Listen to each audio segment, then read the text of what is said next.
This channel does not promote any violent, harmful, or illegal activities. All content provided by this channel is meant for an educational purpose only. Top quality और consistent performance के लिए सिर्फ silver pumps नाम याद रखना। দেখে টিভি9 বাংলা আমি আত্রাই এই মুহূর্তে আপনাদের একটা বড় খবর দিচ্ছি। মেট্রোয় বিভ্রাটের খবর পাওয়া যাচ্ছে। সাত সকালে মেট্রোয় বিভ্রাট হয়েছে চাঁদনী চক মেট্রো স্টেশনে। ঠিক ঢোকার সময় একটা বগিতে নিচ থেকে আগুনের ফুলকি দেখা যায় বলে খবর পাওয়া যাচ্ছে। এক আতঙ্ক তৈরি হয়েছে যাত্রীদের মধ্যে। শান্ত আমাদের প্রতিনিধি আমাদের সঙ্গে সরাসরি রয়েছেন। শান্ত, কি পরিস্থিতি এই মুহূর্তে? দেখো, ইতিমধ্যে মেট্রো পরিষেবা চালু হয়েছে, তবে ঘটনাটা ঘটেছে ঠিক 8টা নাগাদ। চাঁদনী চক মেট্রো স্টেশন দমদমমুখী একটি মেট্রো যখন সেটি চাঁদনী চকে প্রবেশ করে তখনই তার একটি কামরার নিচ থেকে ধোঁয়া বেরোতে দেখা যায়। তখনই যাত্রীদের মধ্যে আতঙ্ক তৈরি হয়। তারা দাবি করেছেন যে কোনো না কোনো আগুনের ফুলকি দেখা গিয়েছে। এরপরই কিন্তু মেট্রোর আধিকারিক ইঞ্জিনিয়াররা সেখানে পৌঁছয়, সেই মেট্রো ডেকটিকে খালি করে দেওয়া হয়। ইতিমধ্যে তুমি দেখতে পাচ্ছ যে মেট্রো পরিষেবা শুরু হয়েছে, কিন্তু বেশ কিছুক্ষণ 8টা থেকে বেশ কিছুক্ষণ মেট্রো পরিষেবা বন্ধ ছিল এবং তারপর যাত্রীদের ওই মেট্রো রেক থেকে নামিয়ে দেওয়া হয়। চাঁদনী চক স্টেশনে ওই রেকটিকে কারশেডে নিয়ে চলে যাওয়া হয়। এই ঘটনার জোরে সেন্ট্রাল এবং ময়দানে বেশ কিছু মেট্রো রেক দাঁড়িয়েছিল। এরপর ওই রেকটিকে খালি করে কারশেডে নিয়ে যাওয়ার পর অন্যান্য মেট্রোকে ছাড়া হয়, তারপর যাত্রীদের সেই মেট্রো করে পাঠানো হয়। অর্থাৎ এই সকালে বিভ্রাটের জেরে কিন্তু বেশ কিছু আতঙ্কের পাশাপাশি মানুষের যাত্রীদের মধ্যে দুর্ভোগ তৈরি হয়েছিল।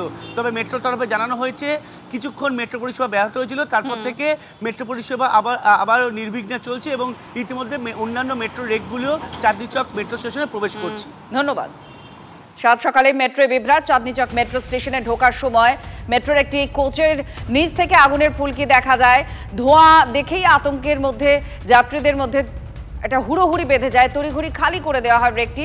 বেশ কিছুক্ষণ পরিষেবা ব্যাহত থাকে, তবে এখন মেট্রো চলছে। কোন্নগরের তৃণমূলের পঞ্চায়েত সদস্য, তাকে খুন করা হয়েছে বলে অভিযোগ। কানাইপুর অটো স্ট্যান্ডে ব্যাপক চাঞ্চল্য বাধে। তিনি বাড়ি ফিরছিলেন, সেই সময় পিন্টু চক্রবর্তীর উপরে হামলা চালায় দুই দুষ্কৃতী। ধারালো অস্ত্রের কোপ মেরে চম্পট দেয় তারা। কানাইপুর হাসপাতালে নিয়ে যাওয়া হয় তৃণমূলের এই পঞ্চায়েত সদস্যকে। পরে রেফার করা হয় তাকে SSKM-এ, আর সেখানেই মৃত্যু হয় পিন্টু চক্রবর্তীর। কী কারণে পঞ্চায়েত সদস্যকে খুন করা হয়েছে খতিয়ে দেখছে পুলিশ। এলাকায় যে CCTV রয়েছে তার উপরে নজর রাখছে পুলিশ। আপনাদের আমরা দেখাচ্ছি দুটো ছবি, যেখানে এই তৃণমূলের পঞ্চায়েত সদস্য পিন্টু চক্রবর্তীর ছবি, যার মৃত্যু হয়েছে কলকাতার SSKM হাসপাতালে। তাকে রেফার করা হয়েছিল। ধারালো অস্ত্র দিয়ে দুই দুষ্কৃতী তাকে কোপায়। আসিফ ইনসাফ এই মুহূর্তে আমাদের সঙ্গে রয়েছেন। আসিফ, কি খবর পাওয়া যাচ্ছে? SSKM এর মৃত্যু হয়েছে বলে জানা যাচ্ছে। পুলিশি তদন্তে কিছু উঠে এসেছে এখনো পর্যন্ত? দেখো, এখনো অবধি কোনো কিছু সেইভাবে উঠে না এলেও গতকাল রাত্রিরে তার মৃত্যু হয় SSKM হাসপাতালে। এবং যেমনটা জানা যাচ্ছে যে এলাকায় কিন্তু একেবারেই ভদ্র মানুষ বলেই পরিচিত তো এই পিন্টু চক্রবর্তী, এবং দীর্ঘদিনের তিনি সেখানকার পঞ্চায়েত সদস্য। যেমনটা গতকালকে আমরা দেখেছি যে গতকাল সন্ধ্যাবেলায় তিনি যখন বাড়ি ফিরছিলেন সেই সময় তার উপরে দুজন দুষ্কৃতী, যেমনটা জানা যাচ্ছে যে তার উপর এলোপাতাড়ি কোপ মারে এবং সেখানে তিনি আহত হন এবং তারপরে তাকে স্থানীয় হাসপাতালে চিকিৎসার পরে SSKM হাসপাতালে নিয়ে যাওয়া হয় এবং তারপরে সেখানেই তার মৃত্যু হয়েছে। তবে ঘটনার তদন্ত ইতিমধ্যেই শুরু করে দিয়েছে চন্দননগর কমিশনারেটের আধিকারিকরা এবং পুরো ঘটনার উপরেই নজর রাখছেন তারা। ধন্যবাদ।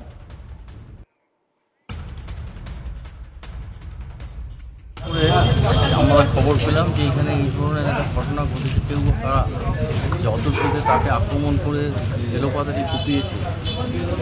আমাদের মুন্নাদা অত্যন্ত নিখাত ভালো ছেলে, নিপাট ভদ্রলোক, এবং সেই ছেলের প্রতি এরকম যে কী করে হলো আমরা নিজেরাও বুঝতে পারছি না। আমাদের একজন পঞ্চায়েতের সদস্য, আমাদের সহকর্মী, তাকে কাকিয়ে বা কারা মানে খুন করেছে। ওনার কোনো শত্রু ছিল বলে তো আমাদের মনে হয় না। উনি এতটাই ভালো ছিল এবং যে কোনো ক্লাব বলুন, কোনো প্রতিষ্ঠান বলুন, কোনো গরিব মানুষের সব বিষয়ে কিন্তু মানুষের সহযোগিতা করতো, হেল্প করতো।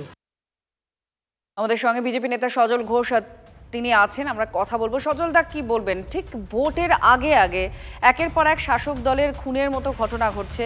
এবার কোন্নগরের এই তৃণমূলের নেতা খুন হয়েছেন, কি মনে হচ্ছে? না, এখন উনি যেহেতু মারা গিয়েছেন, একটা যে কোনো মৃত্যু দুর্ভাগ্যজনক, কিন্তু দেখতে হবে যে শোনে কারা। এখন উনি আবার ওই বিল্ডিং মেটেরিয়াল এইসবের ব্যবসা করেন বলে গতকাল কয়েকটা পোর্টালে দেখেছি। তাহলে এই বিল্ডিং মেটেরিয়াল, বিল্ডিং, জমি জমা, উনি আবার জমি বাড়ির দালালি করতেন বা কি করতেন? তৃণমূলের নেতা মানেই তো তাই, হয় জমির দালাল আর তা না হলে দুর্নীতিগ্রস্ত কোনো না কোনো কাটমানিখোর।